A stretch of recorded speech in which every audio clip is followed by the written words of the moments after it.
అట్లాగే ఇదే జాలాపురం చెరువుకి ఎప్పుడు బ్యాలెన్సింగ్ రిజర్వాయర్ గా ఉంచుకోవాలని చెప్పి మనం ఆ రోజుల్లోనే ఆనాటి కాంగ్రెస్ ప్రభుత్వ హయాంలో ఎన్ఎస్పీ మెయిన్ కెనాల్ నుంచి ఒక తూము అధికారికంగా పెట్టి ప్రతి సంవత్సరం పోయి ఆడ తూము బాగుపడటం వాళ్ళ కేసులు పెట్టడం కాకుండా అధికారికంగా ఒక తూము పెట్టి ఆ మెయిన్ కెనాల్ నీళ్లు వచ్చినప్పుడల్లా ఈ చెరువు నింపే కార్యక్రమం చేపట్టాను.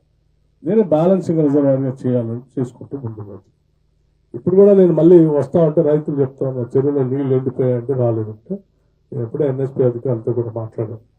జోన్ 1 జోన్ 2 పూర్తిగా జోన్ 3 ఇచ్చినప్పుడు వెంటనే ప్రత్యేక దృష్టి సారించి ఆ తూము లేపి దీనికి నీళ్లు వచ్చినట్టుగా దీన్ని నింపి బ్యాలెన్స్ రిజర్వాయర్ అయ్యేటట్టుగా చూసుకోవాలని కూడా చెప్పాను. నేను తప్పనిసరిగా భవిష్యత్తులో జవలాపురం అనేది ఈ ప్రాంతమే కాదు ఈ రాష్ట్రానికి కూడా ఒక ముఖ్యమైనటువంటి పర్యాటక కేంద్రంగా మారేటువంటి ప్రణాళిక తయారు చేస్తున్నాం.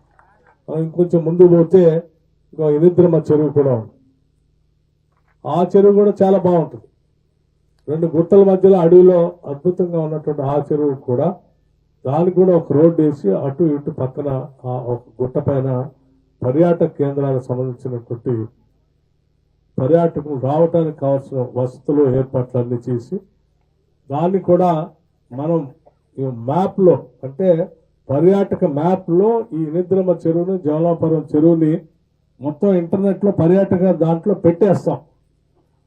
భక్తులు పర్యాటక కోసం వచ్చేవాళ్ళు కేవలం ఈ రాష్ట్రమే కాదు దాన్ని ప్రపంచవ్యాప్తంగా ఉన్న ప్రజలు కూడా దీన్ని చూసుకొని ఇక్కడ బాగా ఉంది ఇక్కడికి వచ్చి మనం 2 రోజులు ఉండిపోవచ్చు అన్నటువంటి ఆలోచన ఉండేటట్టుగా దీన్ని అభివృద్ధి చేసుకుంటూ ముందుకు పోతే ఎరుపాలెం మండలం పటం అద్భుతంగా అభివృద్ధి చెందింది. దానికోసం కావాల్సిన ఏర్పాట్లన్నీ చేస్తా ఉన్నాం.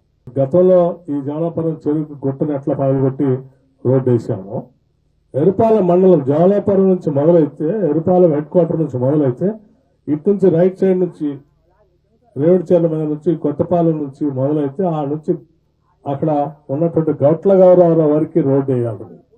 గట్ల గౌరవరావు వరకు దాన్ని ఆ లింక్ కలపాలంటే అక్కడ ఉన్నటువంటి గుట్ట అడవి మధ్యలో నుంచి వెళ్తా ఉంది. ఆ గుట్ట మీద నుంచి రోడ్డు అనేది అసాధ్యం అని చెప్పారు. నేను చెప్పా మన వాళ్ళందరూ, నేను కూడా ఒకరోజు వెళ్ళి నడుచుకుంటూ వెళ్ళి చూశాను. మీరు పోయి చూసిరండి, ఒకసారి కాదు 4-5 సార్లు చూసినాను. ఏ ప్రాంతం నుంచి అనువైన ప్రదేశం ఉందో ఆ విధంగా రోడ్డు వేసుకుంటూ పోదామని చెప్పి ఆ రోడ్డును కూడా శాంక్షన్ చేసి ఈరోజు భూమి పూజ చేసి వస్తా ఉన్నాను. ఎరుపాలెం మండలం మొత్తానికి ఒక రింగ్ రోడ్డు లాగా ఈ రోడ్డు డెవలప్ అయ్యి గోసువిడు. సో ఎటు నుంచి ఎక్కడ పోయినా కానీ ఎరుపాలెం మండలంలో పోవటానికి రాకపోకలకి రైతులకు కానీ విద్యార్థులకు కానీ లేకపోతే భవిష్యత్ తరాలకు కానీ ఉపయోగపడేటట్టుగా ఈ మండల అభివృద్ధి కోసం ప్రత్యేక ప్రణాళిక తయారు చేసుకుని ముందుకు పోతా ఉన్నాను. భూమి పూజ చేసినటువంటి రోడ్ల వివరాలు చెప్పాను నేను ఇప్పుడు. సో ఈ పనులు కొద్ది రోజుల్లోనే మొదలవుతాయని చెప్పి మీ అందరికీ నేను సవినయంగా మనవి చేస్తూ